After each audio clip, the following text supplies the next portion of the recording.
Good afternoon, guys. What is going on? So today is story time. You guys know I love a good story time, and this is one that I've wanted to tell for a while now. This is the story of the infamous V1. It's not infamous because it did anything cool. It never really went very fast. It broke a lot. Generally was unreliable, as everybody always said. I'm not going to argue that. It was unreliable. It always broke stuff. It was very heavy for a stick shift car to try to drag race. Questionable idea. Bad idea looking back. But let me just tell you guys the whole story of it. To start off, I absolutely love V1s. I think they are just great looking. They have that, that mean, hard line, very, very hard edge look. And I don't know, I've always liked the look of them. When I bought the car, I originally always wanted a V2, but when I was searching more, I kind of came across the V1, and I just knew that car was right for me. It was definitely more in my price range at the time. I did not have a lot of money at the time. Still don't have a lot of money. Did not have a lot of money at the time when I bought that, so a V2 was just unattainable. That was like dream vehicle. V2 was so unattainable, and I wanted stick shift, and it was just finding a stick shift V2 for that good price back in 2016. Up until that point, I had only ever owned one type of vehicle. I owned an Escalade, I owned a Tahoe, I owned a Yukon, and then I ended up trading in my Yukon at the time for the V1. It was just everything I wanted. It was black interior, it was stick shift, it had exhaust, it had headers, like it was great. And at the time, I could not even fathom doing any mods to it because like I was in college. I had no money to do anything to it. Even if I could just buy parts, I couldn't put them on because one, I didn't have the tools, I didn't have like any spot to really do it. I know those are all like the normal excuses. Plenty of people do this stuff in their driveway, but it was just unattainable for me at the time. So it was just a bolt-on V1. I couldn't even afford to get the thing tuned. I just love driving it. I absolutely love driving that thing every day. I think to this day, it's still my favorite car that I've ever daily driven, or just, for thrashing. It was so much fun. Absolutely love driving that car. I owned that car when I was working for 1320 Video, and when we first started doing the Cletus stuff, I owned that car, as a lot of you guys remember, and it had its place every now and then in videos. Like I said, I didn't have any money to modify it, so it didn't really get any airtime because a pretty stock V1 does not really justify getting much airtime. It was a 15-year-old car at the time, so it wasn't really anything worth writing home about. But I had big plans for it. I always did. From the moment I drove it a little bit, I was like, this thing needs a supercharger. And I did so much research. I still to this day know way too much about first gen CTSVs. Like, just way too much of my brain is taken up with those cars. So a couple of years of owning it, I think like 2 years of owning it, the Cletus stuff started to take off. I started to make a little bit more money, and I decided, let me buy some parts. So I started to slowly buy parts. I remember the first thing I bought was the LSA supercharger. It was like, I think $750, $800, and I just had the lower part. No injectors, no fuel rail, stock pulley was shot, the coupler, the isolator in them, it was shot, so it needed to be gone through, but I didn't care. It was a pull-off from a warranty job, and I bought that first. Then I bought the ZL1 lid, bought the fuel rail, bought some injectors. Like, whenever people were having sales, like I remember my injectors, I bought the injectors when FIC was having a Holly LS Fest sale. I bought the 8.8 rear end when they were doing their Black Friday sale, so it was like 200 bucks off. So this was like 2 years of me, you know, part after part after part, like spending every dollar I had extra to just, you know, put back into that car, because my end goal was like, I'm gonna put this car together with all these great parts and just be able to go race it all the time. So naive, so young and stupid to think that you could just put a car together and it just not break all the time when you have, you know, no money.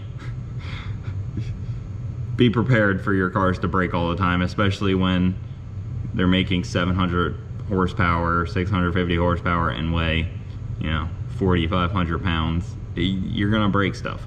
But I did a lot of really good things. The fuel system like was above and beyond what I needed. The cooling system was above and beyond what most people were doing. Like I did an all aluminum radiator, I did new brakes, new brake lines, like refreshed a lot of the car. Whole new rear end, brand new axles that were like $2,000 worth of axles that they were supposed to be rated for like 1,500 horsepower, and people were throwing these numbers around at me, and I was just like, yeah, like this car is built for anything, because everybody was like, the stock diffs are so fragile. I never broke one. I only ever broke a stock axle, and you know, the stock axles, they break. But unfortunately, you can't just buy a new stock axle. Even 4 years ago, you couldn't just buy a new stock axle. You had to either buy a used one, or I don't even know. You had to buy a used one or upgraded ones. You couldn't just buy, like, you couldn't just go to the auto parts store and buy an axle for a V1. So stupid. But I had all these parts, finally had everything ready to do the build, and that was at the same time that Jeremy and Cletus split that shop. So it was like this massive shop. Like when we first moved in, it was like, dang, this place is huge. We can fit 100 cars in here. But you guys know now, shop space fills up quickly. But I got in there first car to kind of get torn down in there. We took my heads off and I sent them out to Texas Speed. They gave me a pretty good deal. I bought a Bald Eagle cam from them. We did some lifters. They rebuilt the heads. So that was a cool deal. I ended up with a set of Texas Speed heads and cam for the car. I had the blower. The blower was machined with all the factory accessories, like the water pump and stuff, so I didn't have to re-engineer all that because it's really tight engine bay in the V1s, so that was cool. I bought like the baddest clutch Monster sold at the time because, like I said, I was trying to overbuild this car like I was trying to make 2,000 horsepower. So I bought like their really badass triple disc clutch, like basically the same one that Leroy had at the time when it was making like 2,000, like when it was making like 1,200 horsepower. So I was like, all right, cool, badass clutch. Garrett bought me a transmission, so he went to RPM, and RPM you know, sent me a fresh built trans, and then we sent him back my core. So that was really cool. I got the trans. The diff, oh my gosh, I had like $4,000 or $5,000 in diff and axles. That 8.8 in that car is like really badass. I put 410 gears in it because, you know, I thought that would be fun on the street, like a little peppier in first gear. I didn't really highway drive it anymore because I had retired it from daily driver duty at that point because it was not daily driver anymore. And then I did a flex fuel and stock ECU, which was like a whole big thing. Stock ECU and flex fuel do not cooperate very well. Bigger throttle body that I did on it did not cooperate very well. Like the ECU was from 2004, and I was asking a lot from it. Asking a good amount from that ECU. Jeremy had it tuned up really well though, and the times that I did drive it on the street and got to enjoy it, like it drove really well and it felt so fast. Like it was awesome. When I had the slicks on the back and the skinnies on the front and just ripping it on the street, like that was super enjoyable. And it was reliable on the street. Like I put a lot of miles on it. I drove it up to Orlando and back. Like it was reliable. I trusted it. until I decided that it was time to take it down the drag strip once I had some break-in on it, is what I felt. The diff needed to be broken in, the clutch and stuff, kinda. But when I decided to drag race it, that was when things went bad. Took it down to Bradenton, good old House of Hook, and tried to leave. I tried to like slip the clutch a little bit, and it hooked up pretty well. I mean, it's hard to slip the clutch in a, it's hard to launch a 4,500 pound stick shift, 700 horsepower car without breaking something, especially being IRS. And it did just that. It broke something. It snatched off the input stub that goes into the hubs from the axle, and it did that probably 4 times trying to drag race it. So, like I said, these were 1,500 horsepower rated axles. I had like $2,000 into them, and they were either made a pass or they broke, and there was no in between. Like there was, like they would just snap, and I always got blamed for it. They were like, "Oh, you're doing this wrong, you're doing that wrong." I'm like, I get it, but like, yeah, maybe it's some user error, but I can break them like that. So that was always fun. I spent a lot of time dealing with broken axles in that car. It would just break them instantly. And then we tried to put nitrous on the car because it was running like an 11.1 was the best pass, not 11.2. So I really wanted to get a 10-second pass out of it. So we tried putting nitrous on it. It ended up lifting ahead on the dyno the night before FL2K. So didn't get to make that race, which was pretty standard for me back then. I missed a lot of races, a lot of races. And the car kind of just broke a lot. Like it always had something. Like there was so many things that I wanted to fine tune, and like I wanted to try to figure out a lot of things and try to push that program forward in a way, if you will. But it was just, there was never any time in the day. There was never any time on a lift. So it just kind of always got like pushed to the wayside. A lot of it was me just kind of like getting frustrated with the car, and like I didn't push to work on it after hours or anything, because like it was just a pain in the butt. Like that car was always difficult to work on. If you guys have worked on a V1, you know everything is like a pain. I've worked on a bunch of cars, and those cars are just difficult. Like they're heavy, you can't really take weight out of them. All the suspension is just extremely overcomplicated. You can't just like swap an axle. Like in the 240, I can swap an axle in like 10 minutes. In the V1, it was like a 3-hour job. Just stupidness. So that was always kind of a pain too. It was just dreadful to work on. I love the car to death, but it was dreadful to work on. Nobody liked to work on it. And it felt that. It sat outside almost all the time. It was sad. I got a bunch of awesome videos I'm gonna put in probably at the end here, and it's just, yeah. But I did like drag racing it, running 11.1.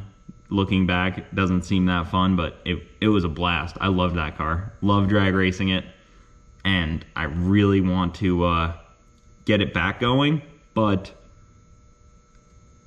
nostalgia, in my opinion, is dangerous.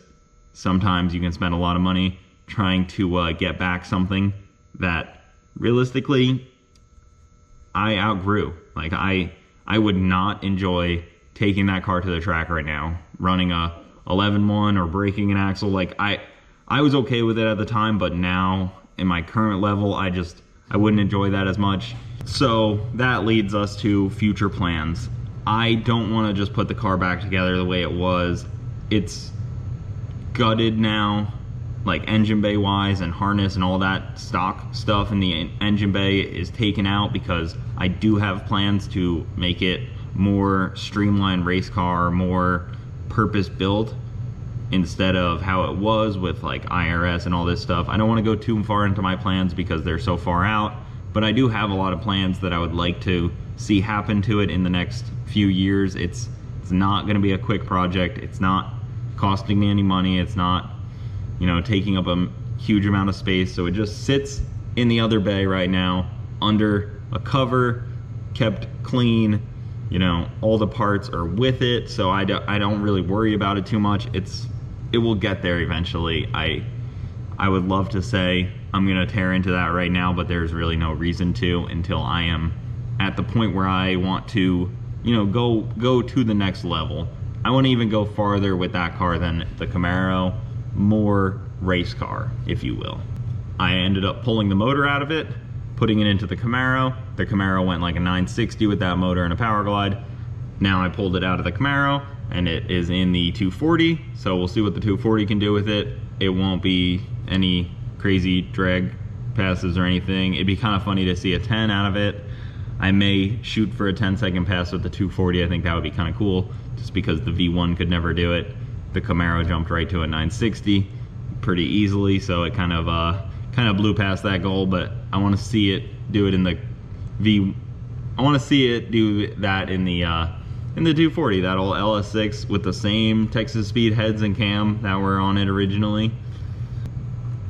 I truly think I would like to own another V1, one that's a little more simple, maybe just like a heads cam, you know, V1 with like a nice trans, like smooth car, like OEM plus, if you will, V1, because I really do enjoy that car, that body style, the driving feel of that car, like the comfort of it, and then also being able to bang gears is just, it was a really fun experience. And I think that I would like to own another one of those cars at some point. They are going up in price, so I'd like to get one sooner than later, but if I can find like a nice, decently clean example of one and do like a, you know, OEM refresh, if you will, I would love to do that someday, because I think that car is gonna be a kind of one for the history books in a way, because it was, you know, it was an early 2000s four-door V8. There just wasn't that many of them stick shift LS powered car. Like there wasn't that many things that fit that, especially it being a Cadillac and the comfort level and everything. So it was a unique car, and I think that they're going to be really sought after in the future. I'm going to go ahead and put a bunch of videos that I have of it. I have a bunch of it making passes here, some photos. But there's the car, guys. That is the story of the V1. Someday it'll be resurrected. I don't know what form it'll be in. I have some big plans I would love to do for it, but you guys know, I mean, plans change, ideas change all the time, so who knows what'll end up happening. It's a car that I just don't see myself getting rid of. I absolutely love this car, and it's kept nice and clean right here.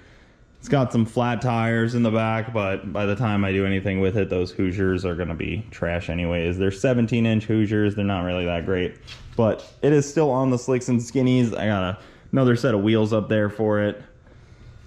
But man, someday we'll get back to you. But that'll do it, guys. If you have any questions, let me know. I hope that answered a lot of your questions that you guys had about the V1. People always comment about it and bring it back, and I would love to say, yeah, we're bringing it back, but just not in the place right now for it. It doesn't have a purpose at the moment. Even if I just put it back together for a street cruiser, it just, to me, that isn't what I want out of this car. I don't need just a street cruiser. Doesn't really benefit me very much. It'll be another track car at some point, so hopefully something happens with it sooner than later, but I wouldn't get your hopes up too soon. It's gonna be sitting like this for a good bit, but it's not going anywhere. It's staying in my possession. So that'll do it, guys. I hope you liked this video. I really enjoy telling you guys about some of these cars and some of the stories behind them, especially for people that don't know. Also, these videos really help the channel because this video doesn't cost me any money, and videos like this help pay for the 240 and the Camaro and track days and everything like that. All the cool content. We got to do videos like this sometimes just to offset it. Hope you guys understand that. Hope you guys enjoyed it. Thank you for watching. Keep it saucy. I will see you next time.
back alive. Let's hear the blower a little bit too.